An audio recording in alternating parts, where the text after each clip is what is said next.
नमस्कार, गुलमोहर किचनमध्ये आपलं सर्वांचं स्वागत आहे. तर आता शाळा चालू झालेल्या आहेत. काही ना काही पटापट होईल अशी भाजी करावी लागते, द्यावी लागते. त्यामुळे सगळ्यात सोपी अशी भाजी ही म्हणजे बटाट्याच्या काचऱ्या.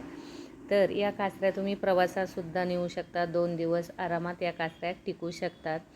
तर त्यासाठी इथे 4 बटाटे मी घेतलेले आहेत आणि व्यवस्थित असे हे सालं आपल्याला काढून घ्यायचे आहेत.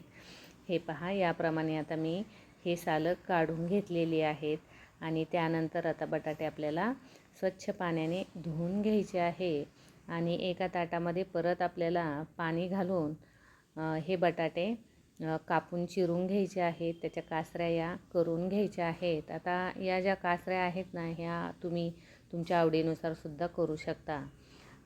याप्रमाणे जर काचऱ्या तुम्ही बनवल्या एकदम पातळ अशा, तर पटकन 5च मिनटात ही भाजी शिजली जाते. एकदम जर पातळ चिरल्या तर. आणि खायलासुद्धा खूप छान अशी चवदार ही भाजी होते. तर त्यासाठी इथे मी 2 पाण्यामध्ये या काचऱ्या व्यवस्थित अशा धुवून घेतलेल्या आहेत. कारण काय होतं, बटाट्यामध्ये खूप स्टार्च असतो, तो सगळा आपल्याला काढून घ्यायचा आहे. त्यामुळे 2-3 पाण्यामध्ये या स्वच्छ अशा धुवून घ्यायच्या आहे. आणि आता यानंतर आपल्याला साधी सिंपल अशी फोडणी तयार करायची आहे. तर कढईमध्ये 1.5 किंवा 2 पळ्या तेल घालायचं आहे. आता ही जी भाजी आहे ना, ही 2 जणांना सहज अशी पुरेल. तर तेल तापल्यानंतर आपल्याला यामध्ये अर्धा चमचा मोहरी घालायची आहे. मोहरी थोडीशी जास्त घालायची, चवीला छान लागते.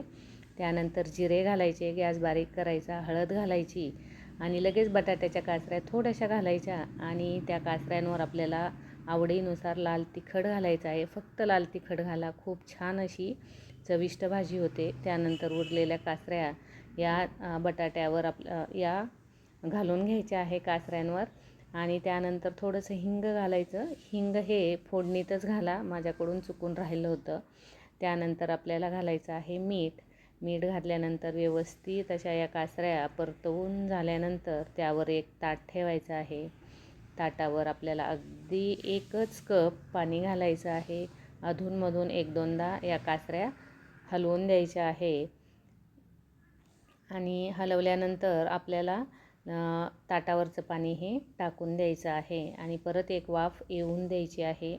5च मिनटात या काचऱ्या आपल्या तयार झालेल्या आहेत. इथे पाहू शकता, एकदम छान अशा या काचऱ्या तयार आहेत. हे पहा, मुलं खूप आवडीने खातात आणि खूप छान लागते.